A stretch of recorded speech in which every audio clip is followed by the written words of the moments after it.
Yo, what's happening, guys? Lingers here. This is my Nightblade Khajiit PvP hybrid build. What I'm bringing to you in 2024. This is what I'm running. It's not meta build. I don't do meta builds. It's my thing. It's what I'm running. What I'm rocking. What I'm cooking up. Get into it. So as you can see here, I am running 3 heavy, 3 medium, 1 light. We are a stage 3 vampire. I run the shadow as our Mundus. That gives me critical damage, critical healing. And then we take, in terms of our sets, we're taking 2-piece Roxa for our monster set. So you can actually farm this monster set in, well, the helmet at least, in Veteran Balsanar. And then for the shoulder, you would have to buy your shoulder with Undaunted keys. I highly recommend getting this set. It's such a good sustain set. A lot of people are realizing how good this is for sustain. And the fun fact is, if you don't want to run Wretched and you're trying to find that sustain what Wretched Vitality normally offers people, because I run a lot of Wretched builds. I love my Wretched Vitality, dude. It's such a nice sustain set. It's probably one of the best sustain sets out there in the game. But if you didn't want to run that and you were trying to look for that similar sort of sustain, I highly recommend getting a Death Dealer's Mythic ring and pairing it with Roxa. Them two sets combined is pretty much near on Wretched Vitality. It's insane. So what the Death Dealer ring actually does is, I can show you right now real quick. As you can see here, the Death Dealer, whenever you're in combat, you gain a stack of persistent stack of escalating Fiti for every 2 seconds. When I'm in combat, every 2 seconds, I gain 1 stack, up to 30 stacks maximum. What this does is this increases our max stat. So the Death Dealer increases your max stat by 88 every stack. And then when I'm not in combat, I lose a stack every 4 seconds. And then with the Roxa, we get the same principle. We get up to 30 stacks max, and we gain 8 recovery. The only difference is we lose the recovery stacks every 1 second out of combat, where Death Dealer, you lose it every 4 seconds. Okay, so you gotta take that into consideration. But yeah, them 2 items right here is 3-piece Wretched Vitality, which is insane. Let's move on. Obviously, you can see that we're running 5-piece Wretched Vitality. I'll explain all the traits in a little bit here. I just want to cover the sets first. This is a solid sustain for any build out there in this game for like Cyrodiil and stuff. Wretched is a very, very good sleeper set to be sleeping on. It's a solid sustain set. So that's one of our 5-piece. We do that on the body. And then for our other 5-piece set, what we're running is I'm running Night Mother's Gaze. This goes hand in hand because obviously we do a lot of crit damage being a Khajiit plus running the crit damage Mundus. We do a lot of crit damage, and the fact that whenever I'm doing crit damage, which is probably a good 75 to 80% of the time we're doing crit, on this build, we're going to get that major breach to the enemies, which reduces their physical and spell resistance, which hurts them more. And that's what we're trying to aim for. We're trying to hurt them, man. Trying to hurt them. We're trying to kill them. Trying to get our AP and have fun. Do you know what I mean? So yeah, that's what I'm rocking. In terms of my traits, I got a heavy on my Roxa helm on a reinforced. We've got a medium shoulder on Divine. take note, I am a multi-effect enchant. Prismatic Defense is the correct name, I think, for the enchantment. I've got that across my board. So yeah, we're rocking that across the board. And then yeah, that's a divine on the shoulder. And then I have a reinforced chest. And then I take impen on medium for my hands. I then take a light impen on my waist.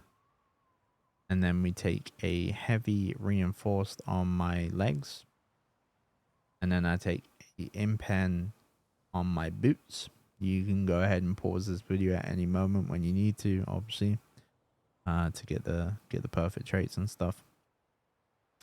And then in terms of my jury, we are running infused across the board. Let's see, 3 infused. And then I take the spell damage glyph because it gives me additional mag recovery to help with my mag sustain here. I don't really typically need the stamina sustain, you know, and it just helps having that additional magicka kind of level with us, you know, in terms of sustain. So yeah, really nice. In terms of my dual wield weapons, we are taking one-handed maces. They're both unsharpened. Yes, I know they're not gold. I haven't put them gold yet. I'm slacking. All right. I need to finish this off and put it all gold, so it's all gold. Is what it is. I ran out of mats. So yeah, that's what we're rocking. Obviously, I have a flame enchant on my main hand, and then we have a poison on my offhand.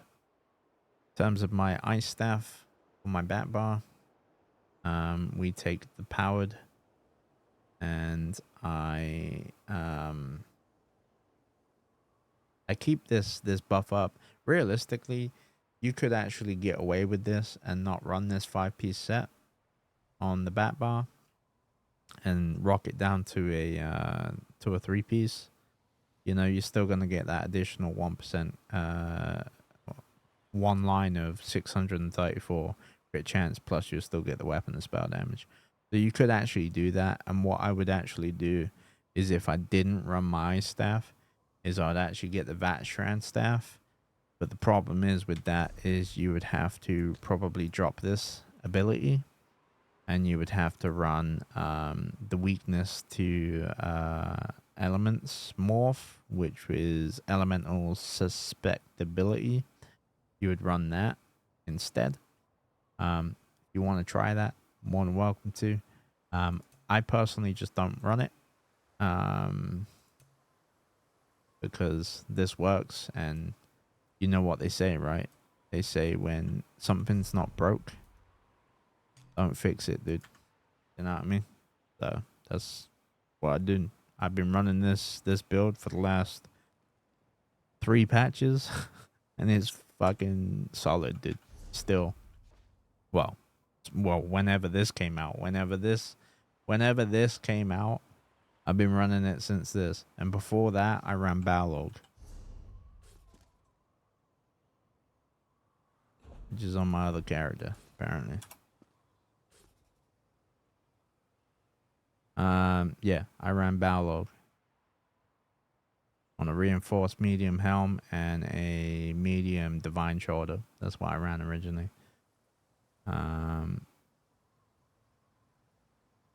Which is also another solid set if you wanted to run it.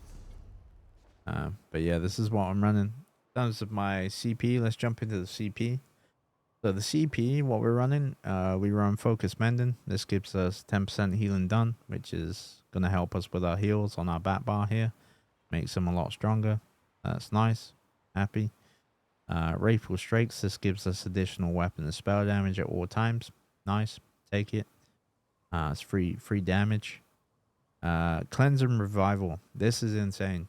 So if I drop below 20% health, or say my friend in my group is getting ganked or whatever, and he goes down to 20% health, and I hit my healthy offering and put him back up to like 80% health, I've just cleansed him of every negative effect what was on him. And that also cleanses us too.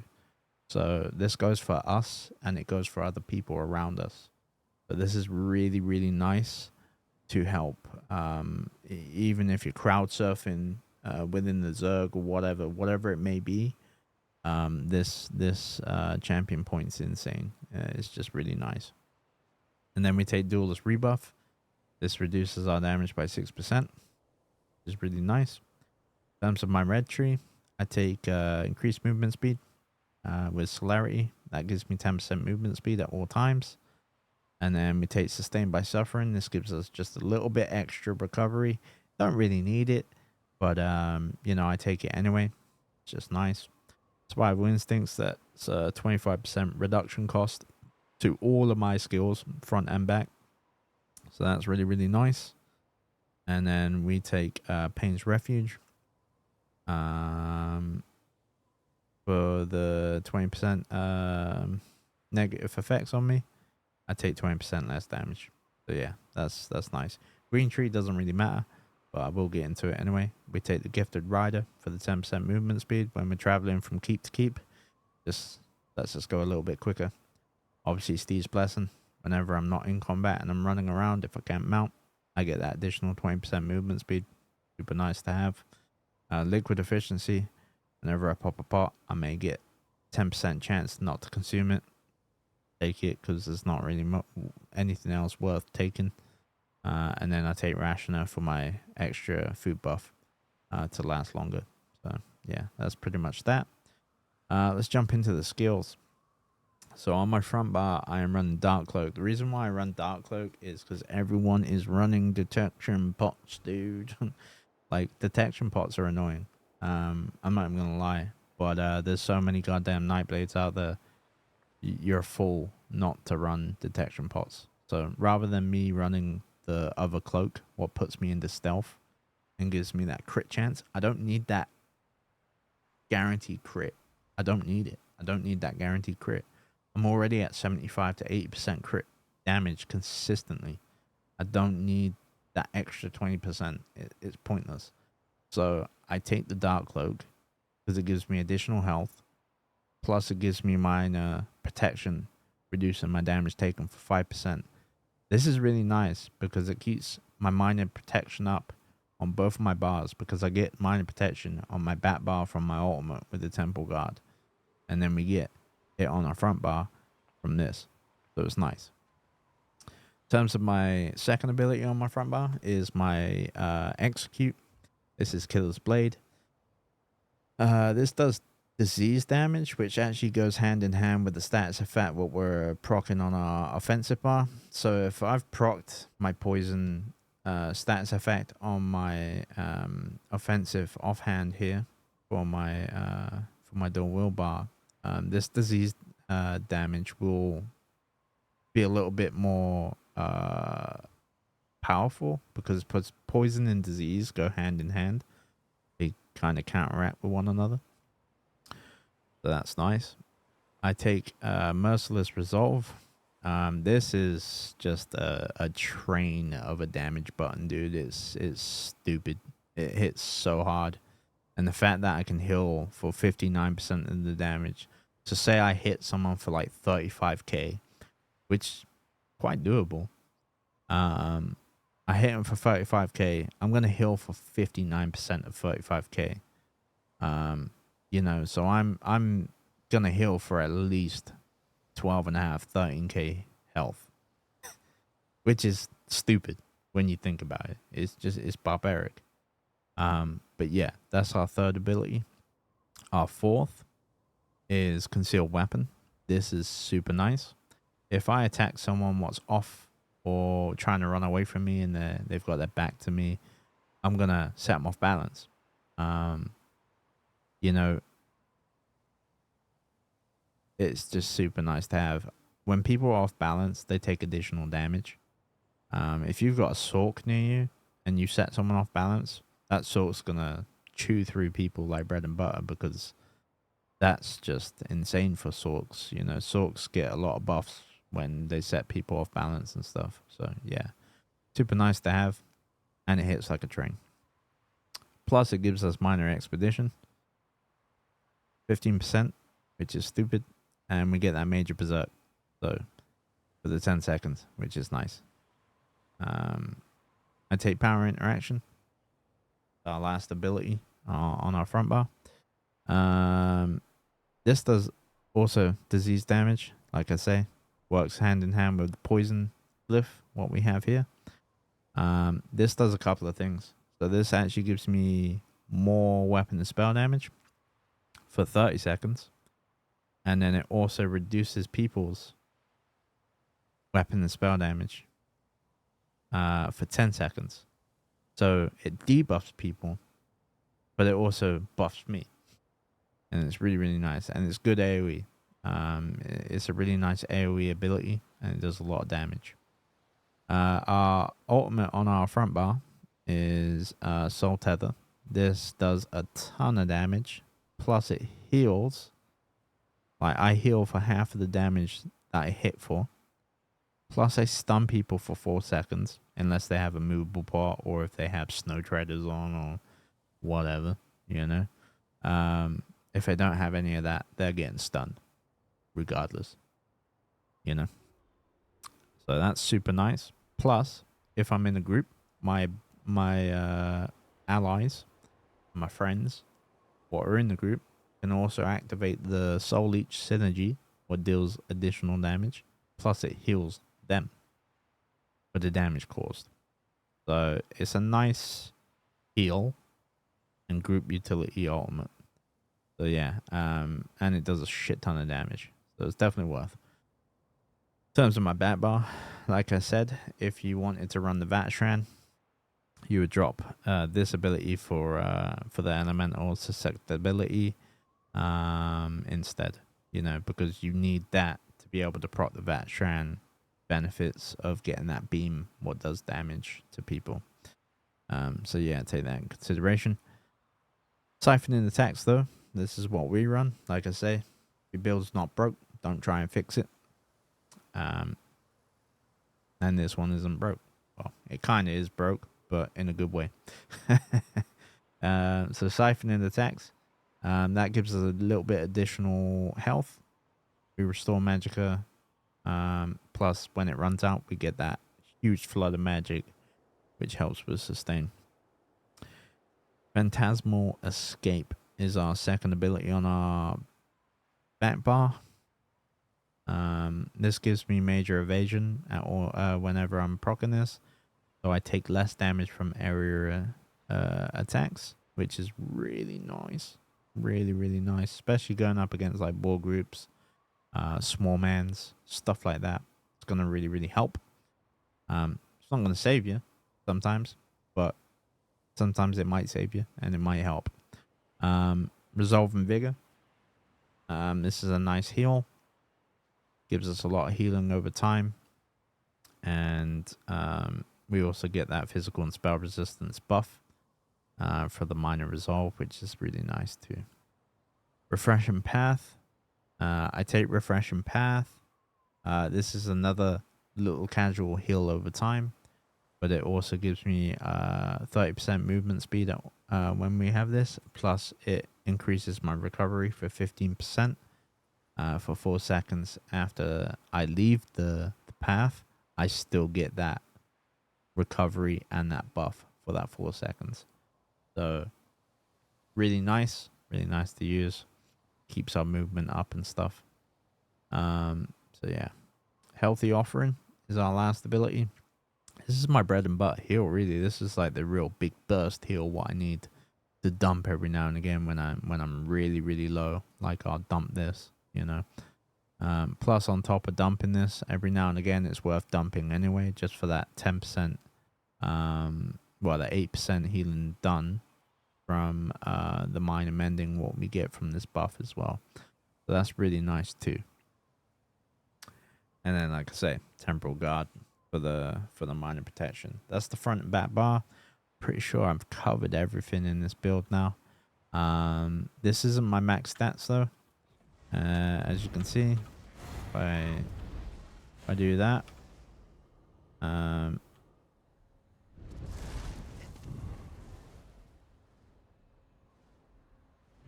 My food ran out. That's it. What's going on there? As you can see, we're at 1600, but that's not even max. So let me jump into this. So as you can see, we got 19,623 mag. We got 30,513 health and 19,187 stamina. If I go to my front bar, we do gain additional health. Our stam and mag doesn't change. I'm pretty sure. 623, 187, 187, 623. Yeah, they don't change, but my health does. So I gain additional health. So we go to 31,309 on our front bar.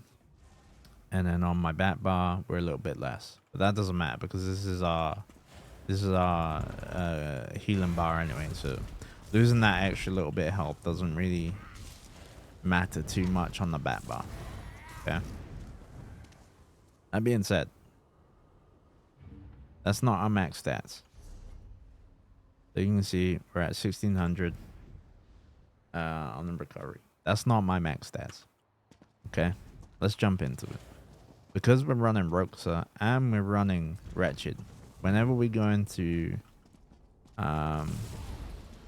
combat, as you can see here, look, we've already gone up to 2k. And I'm not even at max stats.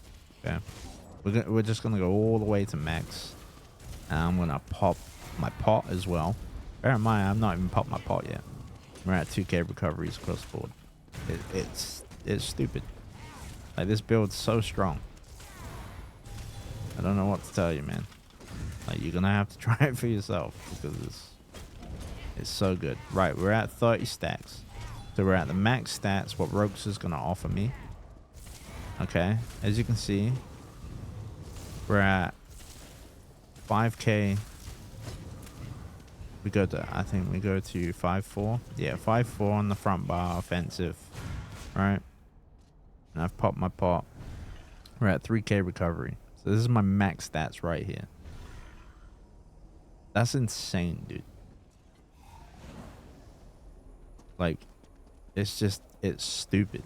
Like, you got so much survivability. You got damage. You've got so much burst potential. Like, this build is phenomenal. I don't know what to tell you. But yeah, there's the build. Go and try it for yourself. Like it. Give me a thumbs up. Like, subscribe. Comment down below. Let me know if you have any issues or whatnot. Let me know. Let me know in the comments. I do stream 3 days a week. I stream on a Tuesday, Wednesday, and Friday. I start all my streams at 5 p.m. I don't always play this game on stream. I'm more of like a variety sort of streamer, so we play a ton of different variety types of games. But yeah, I always start at 5 p.m. GMT. And we may do the odd stream on the weekend, and I normally stream for about 4 hours. I will leave a link down below for my Twitch and my socials. Feel free to follow me on all my social media. And yeah, I'll catch you all in the next one. Have a good one. Enjoy this build. I'm out. Have a good one.